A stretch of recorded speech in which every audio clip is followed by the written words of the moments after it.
कल्पना करो, हजारों लोग एक विशाल रथ को पूरी ताकत से खींच रहे हैं।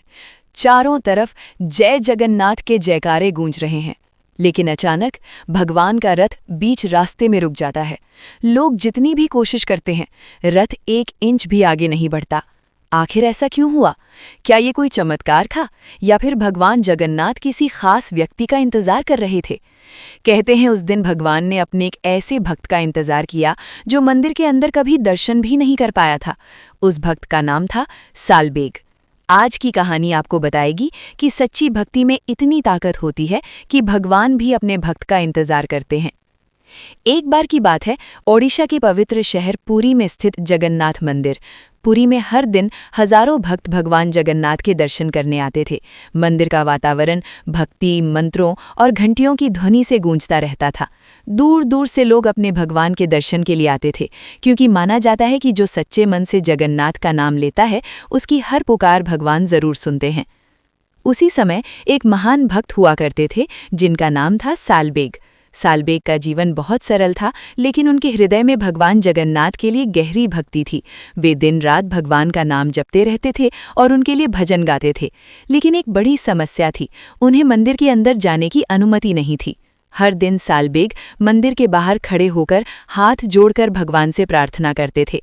जब भक्त मंदिर के अंदर जाकर दर्शन कर लेते, तब सालबेग दूर से ही मंदिर की ओर देखते रहते और कहते, हे प्रभु जगन्नाथ, मैं आपके दर्शन तो नहीं कर सकता, लेकिन मेरा मन हर समय आपके चरणों में ही रहता है।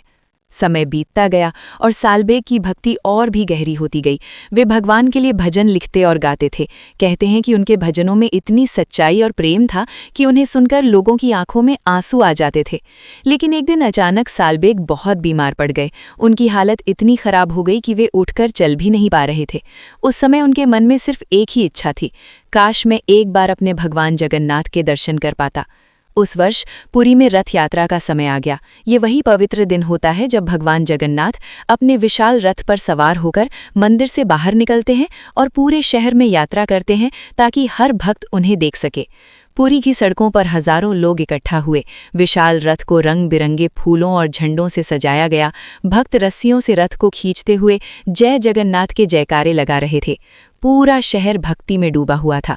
उधर सालबेग को जब पता चला कि भगवान की रथ यात्रा निकल चुकी है, तो उन्होंने कमजोर शरीर के बावजूद यात्रा देखने का निश्चय किया। वे धीरे धीरे चलते हुए पुरी की ओर बढ़ने लगे। रास्ता लंबा था और शरीर कमजोर था, लेकिन उनके मन में एक ही भावना थी, मुझे अपने भगवान के दर्शन करने हैं। उसी समय एक चमत्कार हुआ। जब भगवान जगन्नाथ का विशाल रथ पुरी की सड़क पर आगे बढ़ रहा था, अचानक रथ बीच रास्ते में रुक गया। हजारों भक्तों ने मिलकर रस्सियां खींची, लेकिन रथ 1 इंच भी आगे नहीं बढ़ा। लोग हैरान थे, इतने शक्तिशाली लोग मिलकर भी रथ को क्यों नहीं हिला पा रहे थे। कहते हैं कि उस समय भगवान अपने प्रिय भक्त का इंतजार कर रहे थे। कुछ देर बाद दूर से सालबेग आते हुए दिखाई दिए। वे थके हुए थे, लेकिन उनकी आंखों में भक्ति की चमक थी। जैसे ही सालबेग रथ के पास पहुंचे, उन्होंने दूर से ही हाथ जोड़कर भगवान जगन्नाथ को प्रणाम किया। और तभी एक और चमत्कार हुआ। जैसे ही सालबेग ने भगवान को प्रणाम किया, वही विशाल रथ जो हजारों लोगों से भी नहीं हिल रहा था, अचानक अपने आप आगे बढ़ने लगा। ये देखकर वहां मौजूद हजारों लोग आश्चर्यचकित रह गए।